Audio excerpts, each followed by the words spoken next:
Hey, I hope that you slept well. There I go, starting with Swedish.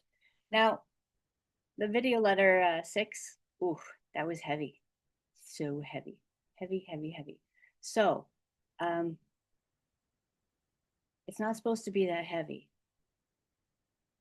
but there's reasons that I want to have this video letter sent to you and Robert. Well, Andreas and Robert, maybe Laura,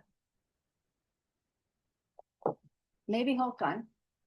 But Håkan was nice enough to send me his paper that was written by Laura and him regarding pleasant deep touch, pleasant soft, wait, pleasant slow touch.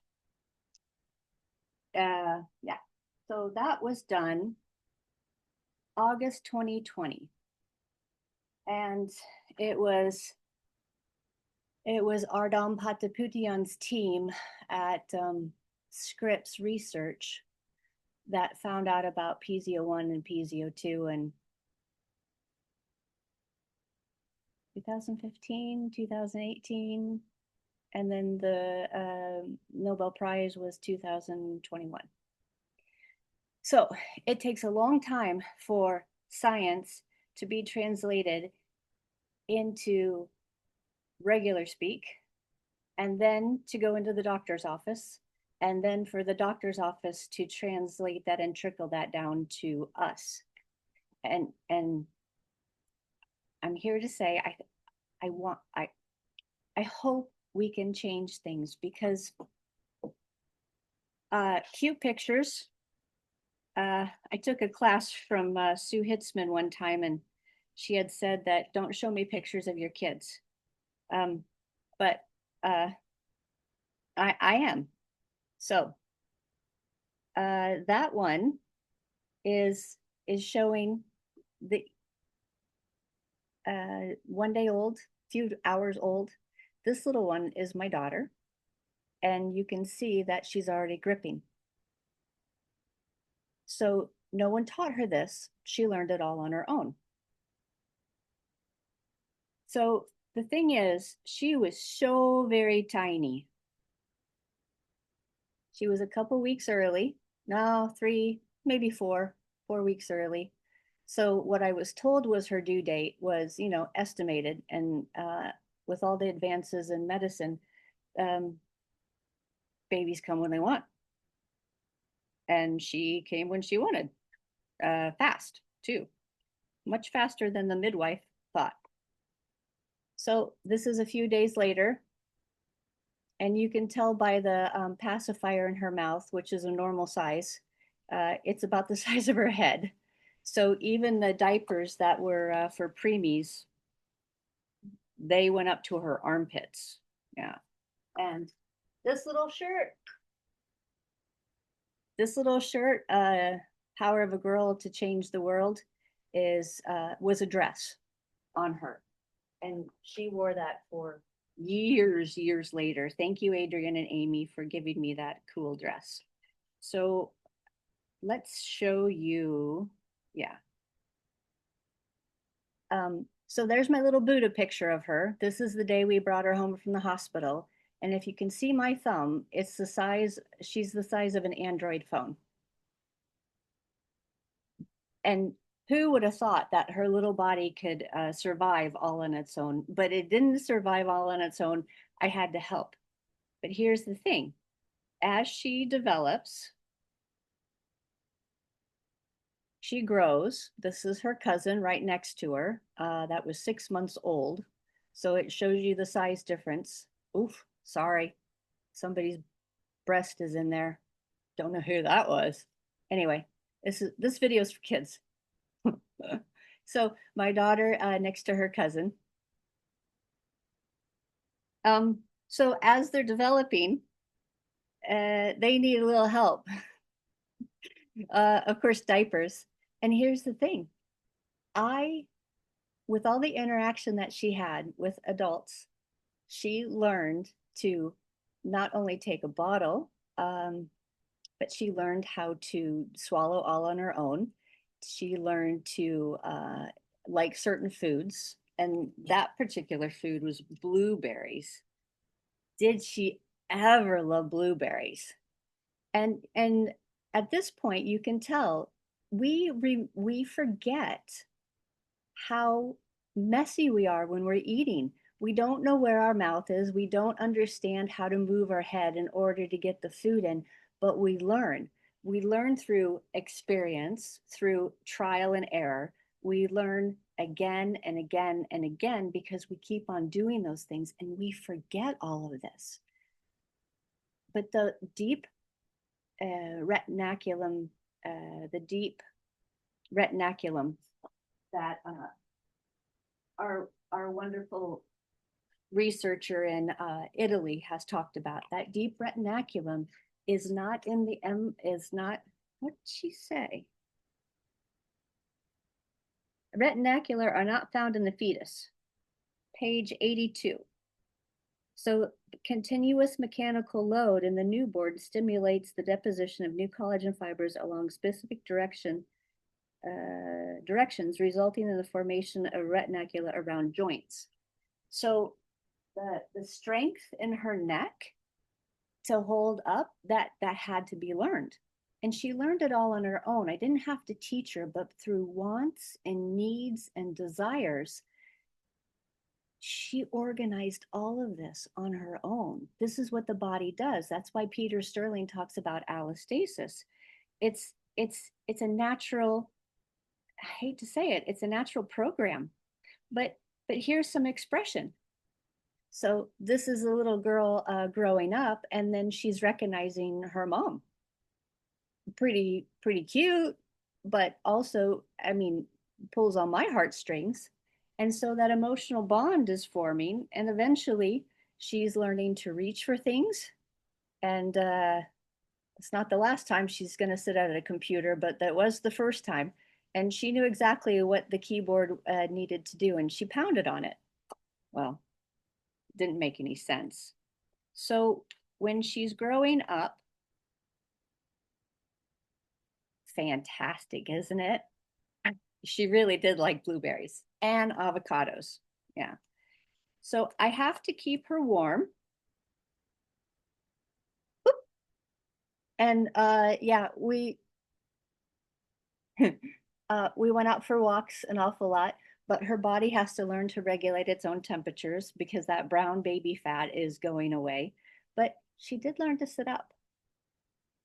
And she did this all on her own. She learned to roll over. She eventually learned to walk. And unfortunately, once she learned to walk, she was off. Yeah. So her little hands have socks on them so that they stay warm, and we were all bundled up. And and on the outside, you can see that her Farmore, her grandmother on the father's side, Farmore, stitched her the little orange hat, stitched her the little jacket, and on the outside we wear clothing that's all stitched together, but on the inside we have the same thing, and that stitching has receptors in it that help the body make decisions.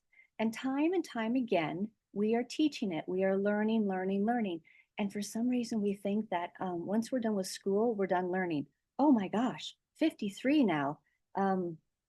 Calendar years, 47 and counting years.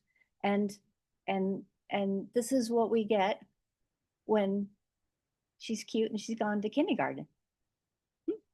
Um, and then this is me with my lovely mom. That was in 2015 when she was 75. And you know, I love that picture. It's a great picture because it's a good memory. And I do remember that day very well. But but here's this thing, that particular network, if we can talk about it more, if we can explain it to the average person on how important it is to keep training it. Because if we lose our proprioception, we might not be as lucky as Ian Waterman, and we definitely won't be as lucky as my mom. Time and time again, she learned to walk through very tough challenges and odds, because some of the medicine she was given really messed up how her brain thought. And we know from a recent July 2025 paper that Neil Thies and his colleagues put out that deep reticular fiber network is in every organ. And he talks there about the pancreas and how the pancreas is connected to the cardiovascular system. And the cardiovascular system, obviously, we know is connected to everything else. So this connection system is pretty cool. But Neil was talking on one of the OSHA, um, was it OSHA ground rounds? I'll put it in the show notes, but it was a great lecture. And Neil stayed afterwards to talk to over 100 people because he's just kind like that.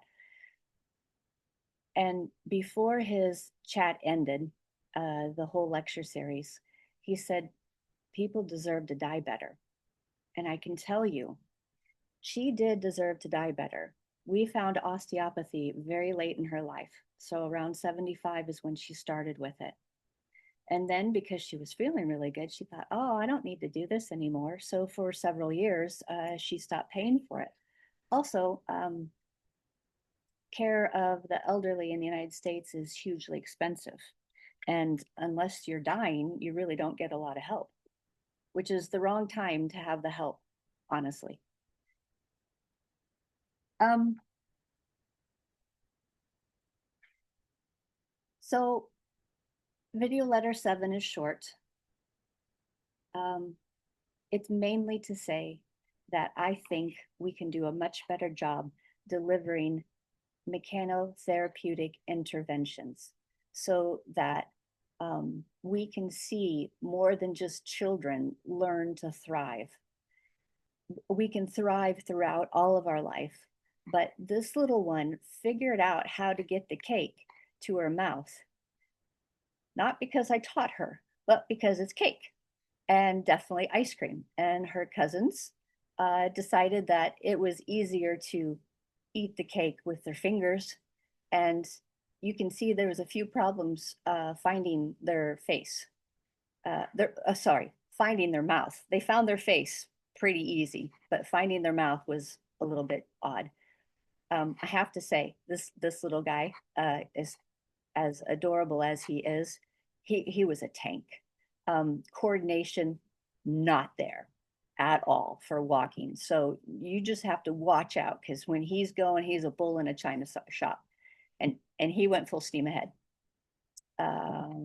We talked about Francis McClone.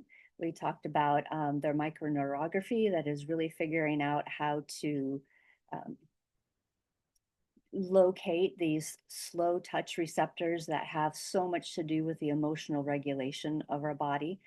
And the thing is, this is why maybe listening to music, because that's a vibration, that's a sound wave, that's pressure. The whole reticular network from the eardrum to panic membrane through all out our other membranes pick up that vibration. And from that vibration, there's another snowball effect to bring that information into the brain to be processed and then have behavior afferent. So mechano-therapeutics, I got that word from Helen Langevin, and she is speaking at the she was speaking at the National Advisory Neurological Disorders and Stroke Council, and this was in February 2024, and it's on the video cast, so it's free. And I can make this a little bit bigger so you can see that. And the nice thing is, first of all, it's an absolutely outstanding presentation. But more and more, there's so much information, there's so much research about how mechanical pressure loading stimulates these pressure sensors, and PZO1 and PZO2 are found in the bladder, they're found in blood vessels, they're found in bone, and even Ardam Pataputian in one of his Beijing lectures in China for neurology, he says, why is there a piezo receptor for fat? Why is piezo needing to sense fat? So they're discovering more and more. And I think that Beijing talk was in 2024. So Helen Leggevin presented on two current challenges. The first, connecting our extensive knowledge of the neuropsychosocial aspects of musculoskeletal pain with the less studied peripheral tissue environment of musculoskeletal pain beyond the nervous system, which is structural, mechanical, and metabolic. So when we say beyond the nervous system, this goes back to Paul Stanley at the University of Arizona when he and the team made bovine engineered tendons. And these tendons were cut and injured, and without a nervous system, but with continuous mechanical loading, these tendons healed themselves all on their own. They allostated without a nervous system. So our reticular networks do the same thing. Now, when it comes to pancreatic cancer, it wasn't so easy for Patricia Keeley. And Robert, I'm bringing up Patricia Keeley because you were at the 2015 OSHR joint conference of oncology, acupuncture, and fascia. And Patricia Keeley was a panelist on the discussion. And she explains there how their labs were, they have chemicals to fight cancer.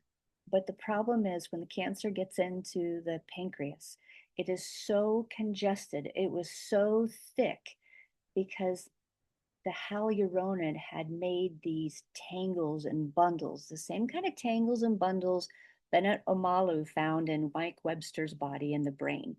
So they found these, that's my comparison. They found these in the pancreas and they're like, oh, this is hyaluronan. So we're going to get an enzyme hyaluronase, and hyaluronidase is given, and then that breaks down the hyaluronic acid, and then they can get the chemicals in to fight the cancer. Great, wonderful. Unfortunately, a few years after that talk, Professor Keeley passed away from pancreatic cancer. So it's too late of an intervention at that point. So when we want a mechanical intervention, it's one of those things that we need to do before the fire. And this is why we teach children fire routes, and we do drills of how to get out of a house or the school before a fire happens, so that they have that muscle memory, they have that in their head, and their previous experience of this is what happens if a fire goes on, and this is how you need to act, and this is how you need to conduct yourself. We train, train, train, train. So pilots are trained to fly aircraft, which is out of this world spectacular. And you can have the best trained pilot like Marcus Vint, which is a Swedish Air Force pilot who flies the JAS Gripen, which is pronounced Griffin in English, but the JAS Gripen is a Swedish fighter jet made by Saab, and it has some of the most spectacular fusion sensor software, which collects information, collection of disparate information, and transfers all those signals to one fusion sensor. Now, I think a lot of emphasis is put on the brain. Where is our sensor fusion or fusion sensor in our own body?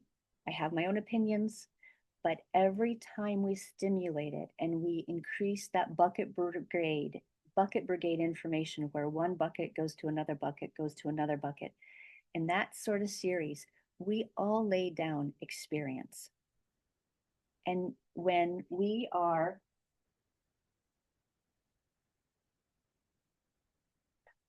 training at early ages and we're emphasizing something that is inherent, like a grip, and we train all of these things, the central nervous system gets stronger. all of these train and they get stronger. And then we build and we build and we learn balance and we learn how to coordinate our actions. So eventually we work our way up this pyramid of learning, and we're still feeling, our somatosensory system feels things on the outside all the time and brings them in. And in that special area that Francis McClone talked about, your vision and your slow touch system are coupled in order to give you emotional regulation. And eventually, we learn how to control emotions as well. And as you know from a lot of children and meltdowns, there's sometimes that they just can't control those things. And we just need to hold them and say, I gotcha, and let it happen. But if we want to get here to our true self, to our cognitive self, so we can start thinking and stop reacting, then we need to work on the foundation. And mechano-therapeutics is that foundation. And Brian Dagenhart tried his best to bring brilliant minds together when he did the International Consortium of Manual Therapies. It was a brilliant online endeavor, and I will never forget meeting Benjamin Franklin's long lost grandson who helped put it together. And sorry, Mr. Franklin, I forgot your first name. But the people that were collected there were all hands-on therapists, all doing various and completely different treatments. And mine's the best, mine's the best, mine's the best. But here's what I do, and this is how I think it works with the nervous system. This is how I think it works with reducing pain. All of it is a conversation with the nervous system, because this is how we're formed. And if manual therapy is brought in as an early intervention, maybe people can actually die better. And there's more groups. There's a force-based manipulation group. There's so many groups out there. We have enough research, honestly. Let's just make sure people get hands-on therapy early, not after the fact. Early interventions. So, Robert and Andreas, you have a lot of work to do. You're going to be researching the rest of your lives. I get it. I absolutely adore the opportunity to talk to you on this video letter. I'm done for today. I hope you so gut. And I don't know if there'll be another one. We'll see. I know I got all bit up outside by chiggers. Do you guys have chiggers in Germany? Because if not, I'm coming. We don't have any poison ivy here in Sweden. Love it, because in Iowa we had it all the time. But man, those things itch. The nice thing is my skin heals. But eventually I'm going to get to the point where the skin doesn't continue to heal. I've reached my limits. The body has limits. But Neil Thies said people can die better. And I believe he is absolutely right. And if we make the longevity and the journey and before we die exciting and happy and fulfilled, and it doesn't have to be happy. But if we teach the body continuously, we train proprioception, we train slow touch, we train emotional regulation at the same time. So we can be more cognitive than reactive. I think that's my crux. So goat, but it's the middle of the morning for me. Okay,